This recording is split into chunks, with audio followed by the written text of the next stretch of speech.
Hello channel viewers, I am DS, your psychologist, and welcome to another episode on Channel NITT. Today, we are going to do another tarot and MBTI crossover, and the MBTI that we're going to feature is one of my favorite, and that is the ENFJ. Personally, I do have a lot of contact with the ENFJ, so a very close friend, and my sister is an ENFJ, and I find them very magnetic and generous. It is always a joy to be around ENFJs, even though their dominant function is FE, which doesn't really click well with the ENTJ. Now in tarot, the ENFJ corresponds to the King of Cups. So today we're going to look at the resemblance between the King of Cups and the ENFJ. So in the tradition of our MBTI Tarot crossover series, we are first going to discuss the characteristics and personality of the King of Cups. So there is a long list of positive words that describe the ENFJ, and that include warm, honest, generous. The King of Cups is kind and fair and has control over his or her emotions. In fact, the King of Cups can be described as emotionally strong but yet diplomatic. So does this correspond well with the ENFJ? So far, it corresponds very well. So the ENFJs that I know of value emotions, but they are definitely not pushovers. So you can never think of exploiting the ENFJ. The King of Cups is also known to have a great balance between the creative and logical side. As a king, the King of Cups is really in touch with his femininity, and this is done without ruining his masculinity. So in other words, the King of Cups is really well balanced. The King of Cups gets respect and trust by giving respect and trust. So this is something that I really see in the mature ENFJs that I know of. In fact, of all the kings in tarot, the King of Cups is the most noble one. The King of Cups can be described as a very knowledgeable person. He is also a benevolent protector. If he can exercise mercy, definitely he will. And he really cares about his people and his friends. So far, all the adjectives that I have described do correspond well and very well with the ENFJ. Next, the King of Cups is a person with highly developed social skills. As a result, the King of Cups is a very well-liked person. In reality, the ENFJs that I know of are really very likable. As an ENTJ, I seldom like people. I also like the ENFJ. So this is really true of the ENFJ. Come on, girl, you like me a little bit. Not even a little bit. So far, I think the King of Cups and the ENFJ is a very good match. It really corresponds very well. There's one more thing about the King of Cups. The King of Cups is a friend that you can trust to defuse very tense situation. So let's say there is a quarrel going on or some conflict between two parties. The King of Cups can come in and do a very good mediation and resolve the situation without the conflict escalating beyond redemption. So in my personal experience, totally true of the ENFJ. So far, I think that the match between the ENFJ and the King of Cups is as high as 95%. Very interestingly, the list of words that I found on the internet to describe the King of Cups are all positive, not a single negative adjective. Okay, let us move on to the next segment of our video. This is the Rider-Waite King of Cups. As you can see on this card, the King of Cups is sitting on a grey throne, and in the background you can see a turbulent sea. This is symbolic of the King of Cups' emotional strength. So despite having a turbulent sea at the background, the King of Cups is really stable. The King of Cups is also seen to be wearing a fish amulet. The fish amulet represents the King of Cups' depth of knowledge. Right behind the King of Cups, you can also see a fish and a sheep.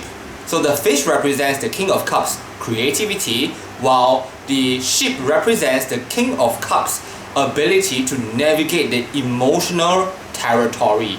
The King of Cups is also seen to be wearing a yellow and red cape on a blue cloak. So the yellow and red cape represents passion and intellect, while the blue cloak represents wisdom. So the symbolism of the King of Cups on the Tarot Rider-Waite does suggest that the King of Cups is an individual who is emotional yet able to control the emotions really well. So in my personal experiences with ENFJs, I think this is really the case as well. So actually there is a very good match between the ENFJ and the King of Cups. So let us now look at the Black Cat's Tarot card deck and see what the King of Cups of the Black Cats have to offer. Here you can see a very interesting King of Cups. This King of Cups is the only king, I think, that is wearing glasses. So I think the King of Cups in this picture looks a little bit nerdy. But the glasses are actually meant to symbolize that the King of Cups can be a very learned person. So in other words, the King of Cups is willing to learn and likes to acquire knowledge. So generally, I think that ENFJs are also people who are very curious and want to know more things about the things around them. So in the tarot, there are 4 kings. The kings are usually just seated nicely. This King of Cups is the only king that seems to be doing some work. He is busily writing. What is he writing? I'm thinking maybe something like poetry. There are some books on the King of Cups right hand side, and this continues to suggest that the King of Cups is really interested in acquiring knowledge and spreading and educating others as well. So is he writing a mushy love letter or an inspiring message for his citizens? That one I wouldn't know. But look, the King of Cups is writing using his left hand. The King of Cups is left-handed. This is not really important, but the left hand is controlled by the right brain, which is the center of emotions. Besides that, the right brain, which controls the left hand, also controls creativity and is responsible for intuition. So what I understand from this picture is that the King of Cups prefer to use intuition over logic. So this on its own is consistent with the cognitive stack of the ENFJ. The ENFJ uses NI as the auxiliary function. I particularly like the King of Cups throne in this picture because you can see wavy lines on the back of the throne. It looks very majestic, and at the same time it represents the King of Cups' passion for the sea. So in real life, ENFJs need not be passionate about the sea or marine life, but whatever the ENFJ is passionate about, he or she is very likely to be living it. So this picture of the King of Cups also shows another aspect of the King of Cups. So all the kings in tarot are supposed to be the E something something J types, which means to say they are all extroverts. However, as you can see in this picture, the King of Cups is having an introverted moment. So while the King of Cups really likes and enjoys social activities, he is also okay with being introverted and enjoying his personal moment with himself. Now let us look at the background of the card. There is a water behind the King of Cups. So the water behind the King of Cups really represents the King of Cups' ability to put emotions behind him. He's able to control it very well.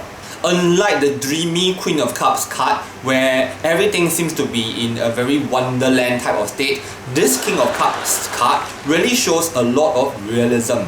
Look at the emergent plants that are actually growing out from the water. Really seems like a place that can exist. So compared to the Queen of Cups, the INFJ, the King of Cups is more grounded and realistic. So all in all in tarot, there are 16 court cards that correspond to the 16 MBTI types. The King of Cups appear to be one of the most positive court cards that you can actually get. So it is always a joy to pick a King of Cups. So overall, I think that the ENFJ is well represented by the King of Cups. I would say that the resemblance is as close as 95 to 98%. So down the road, we have 8 more MBTI types that we will talk about. If you would like an MBTI type that we have not discussed yet to jump queue, do comment below so that we will skip the queue and do that MBTI type first. So at Channel NITT, we try to produce very different videos from other channels. If you have enjoyed our content, do remember to give us a like. And if you have not subscribed, do consider subscribing so that we can bring you more MBTI and fun stuff. Okay, I'm going to sign off now and I'll see you in our next episode. Goodbye.